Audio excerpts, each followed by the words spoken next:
11 സ്ഥലം. ഉയർത്തെഴുന്നേറ്റ മിശിഹ 40-ാം നാൾ സ്വർഗത്തിലേക്ക് ആരോഹണം ചെയ്യുന്നു. ഉയർത്തെഴുന്നേറ്റ മിശിഹായെ ഞങ്ങളങ്ങയെ കുമ്പിട്ട് ആരാധിക്കുന്നു. എന്തുകൊണ്ടെന്നാൽ അങ്ങ് ഞങ്ങളുടെ ശരീരങ്ങളെ ഉയർപ്പിക്കുന്നവനും ആത്മാക്കളെ രക്ഷിക്കുന്നവനും നിത്യജീവൻ നൽകുന്നവനുമാകുന്നു. തിരുവചനം. ഉയർത്തെഴുന്നേറ്റ മിശിഹ 40 ദിനങ്ങൾ അവരുടെ ഇടയിൽ പ്രത്യക്ഷനായി ദൈവരാജ്യത്തെക്കുറിച്ച് പഠിപ്പിച്ചു. അങ്ങനെ അവൻ അവർക്കു വേണ്ടത്ര തെളിവുകൾ നൽകിക്കൊണ്ട് ജീവിക്കുന്നവനായി പ്രത്യക്ഷപ്പെട്ടു.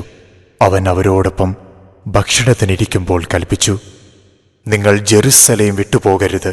എന്നിൽ നിന്ന് നിങ്ങൾ കേട്ട പിതാവിൻ്റെ വാഗ്ദാനം കാത്തിരിക്കുവിൻ. എന്തെന്നാൽ യോഹന്നാൻ വെള്ളം കൊണ്ട് സ്നാനം നൽകി, നിങ്ങളാകട്ടെ ഏറെ താമസിയാതെ പരിശുദ്ധാത്മാവിനാൽ സ്നാനമേൽക്കും.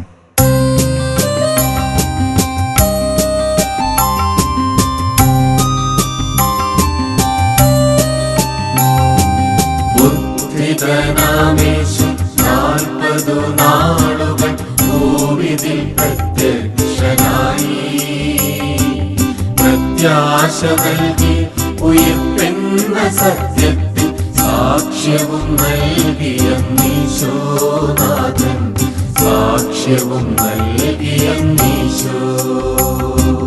ഭക്ഷിച്ചവർക്കൊപ്പം കൽപ്പിച്ചു ദൗത്യവും വ്യക്തമാം വെളിപാടും നൽകി. സ്വർഗത്തിലേക്കവൻ ആരോഹണം ചെയ്തു, ആയതു ദർശിച്ചു ശിഷ്യർ ഭൂവിൽ, സാക്ഷികളായവർ ഭൂവിൽ.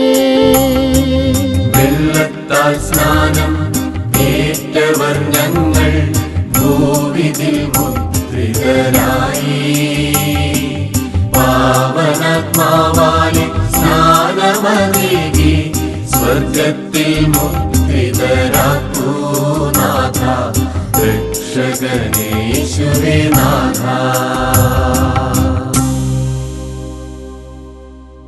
നമുക്ക് പ്രാർത്ഥിക്കാം.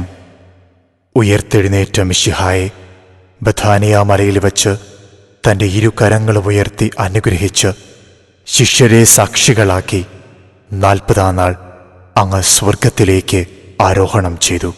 സ്വർഗത്തിലേക്ക് ആരോഹണം ചെയ്ത യേശു സ്വർഗത്തിലേക്ക് പോകുന്നതായി നിങ്ങൾ കണ്ടതുപോലെ തന്നെ തിരിച്ചു വരും എന്ന നിത്യജീവന്റെ വാഗ്ദാനത്തിൻ്റെ പ്രത്യാശയുമേന്തി ഞങ്ങൾ ശേഷകാല ജീവിതം അങ്ങയിൽ മാത്രം വിശ്വാസമർപ്പിച്ച് ഭയഭക്തിയോടുകൂടി ജീവിക്കുവാനുള്ള അനുഗ്രഹം ഞങ്ങൾക്ക് നൽകണമേ.